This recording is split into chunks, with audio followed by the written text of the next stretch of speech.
Hi friends, यह आपका अपना यूट्यूब चैनल मिराज मैथ्स और मैं हूं आपका होस्ट और दोस्त पवन। तो फ्रेंड्स, जैसा कि आप लोग जानते हैं, ये चैनल है स्टूडेंट्स के लिए, उन स्टूडेंट्स के लिए जो कि मिडिल रेंज स्कूल में हैं, मे बी 3rd से लेके 10th तक। उससे छोटे बच्चे जो हैं वो तो खैर अभी चलना शुरू किया है, उन्होंने धीरे धीरे कदम बढ़ा रहे हैं, तो उनके तक हम लोग नहीं जाएंगे। बस उससे ऊपर जो बच्चे हैं, उनके जो दिक्कतें होती हैं कैलकुलेशंस में, उन्हें जो जिस वजह से लगने लगता है कि मैथ्स एक बहुत ही खतरनाक सब्जेक्ट है, ये उनके लिए है और उन्हें सिखाने के लिए है।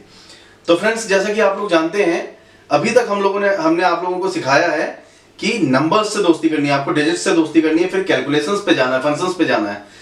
तो फ्रेंड्स, इस पे हम लोग जरूर आगे जाएंगे, लेकिन आज ये वीडियो आपके पेरेंट्स के लिए बनाने की सोची है मैंने, क्योंकि मुझे ऐसा लगा कि आप लोगों को सिखाने से पहले थोड़ा बहुत काउंसलिंग मैं आपके पेरेंट्स की भी कर लूं।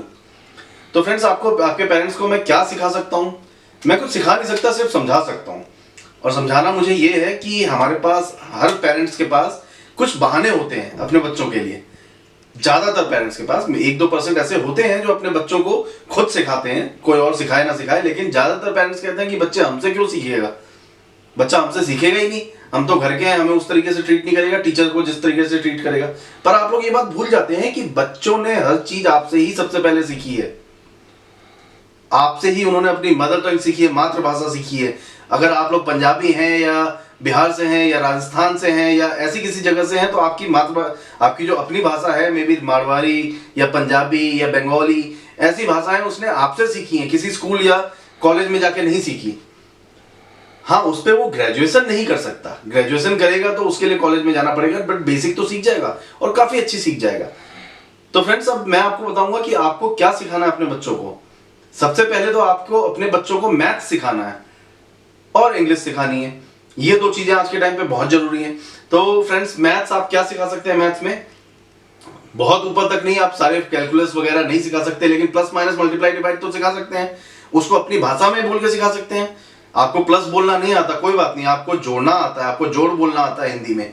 अगर आप फल सब्जी बेचते हैं, अगर आपने पढ़ाई नहीं की, तो भी आपको इतना तो पता होगा कि जोड़ना होता है। आप लोगों ने सब्जी बेचते हुए 100 रुपए प्लस 500 रुपए करे होंगे। 100 प्लस 500 600 होता है, 100 और जोड़ 500 600 होता है, ये आपने करा होगा। ऐसे ही गुना भाग भी आप लोगों ने किया होगा। यही चीज आपको अपने बच्चे को सिखानी है। अब उस चीज को इंग्लिश में क्या बोलते हैं, ये बच्चा अपने आप सीख जाएगा स्कूल में जब जाएगा, लेकिन उसका बेसिक क्लियर हो जाएगा। जोड़ते कैसे हैं ये उसे पता चल जाएगा। नाम तो फिर कोई भी दे दो, नाम है ही क्या, बस एक संज्ञा है, नाउन है। तो अब संज्ञा और नाउन से हमें याद आया कि आगे आने वाली वीडियो इंग्लिश में भी होगी। हमारा एक चैनल इंग्लिश के लिए भी होगा। तो अब ये जो इंग्लिश लैंग्वेज के लिए चैनल होगा, उसके लिए मैं आपको कुछ बता दूं, पेरेंट्स इंग्लिश के लिए कैसे बता सकते हैं अपने बच्चों को। तो इंग्लिश में बहुत ज्यादा मत सीखिए, आप ज्यादा सीखना बच्चों का काम है। आप लोग बेसिक सीखिए। बेसिक में से एक बेसिक मैं आपको बताता हूं, सेंटेंस क्या होता है, कैसे होता है, क्यों होता है, ये सब मैं आप लोगों को नहीं बताऊंगा, सबकी अपनी अपनी डेफिनेशन है। मैं सिर्फ ये बताऊंगा कि छोटे छोटे सेंटेंस आप बना कैसे सकते हैं।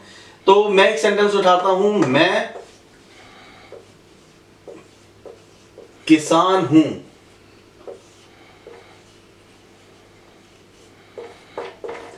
तो दोस्तों, हिंदी मेरी बहुत वीक है, हिंदी में मात्रा हो सकता है ये गलत हो, मुझे नहीं पता, और मेरी राइटिंग उससे भी वीक है। लेकिन फिलहाल हम जिस काम के लिए आपको ये लिख के दिखा रहा हूं मैं, वो बस इतना है कि इससे हम इंग्लिश में कैसे पहुंचे, क्योंकि हिंदी मुझे लगता है, मुझे जितने लोग देख रहे हैं उनमें से हर एक को आती है। तो इस हिंदी को हम इंग्लिश तक कैसे ले जाएं। ये हिंदी में सबसे पहले हमारे पास जो है वो है मैं। ये पूरा सेंटेंस, पूरा वाक्य इस मैं के आसपास घूम रहा है, इसीलिए हम इसे सब्जेक्ट कहते हैं, जिसके बारे में बात हो रही है। फिर है किसान, जिसके बारे में बात हो रही है, उसके बारे में क्या बात हो रही है। तो ये क्या और क्यों, ये है किसान, जिसे हम ऑब्जेक्ट कहते हैं, जिसका काम कुछ नहीं है, वो बस सेंटेंस को पूरा कर रहा है।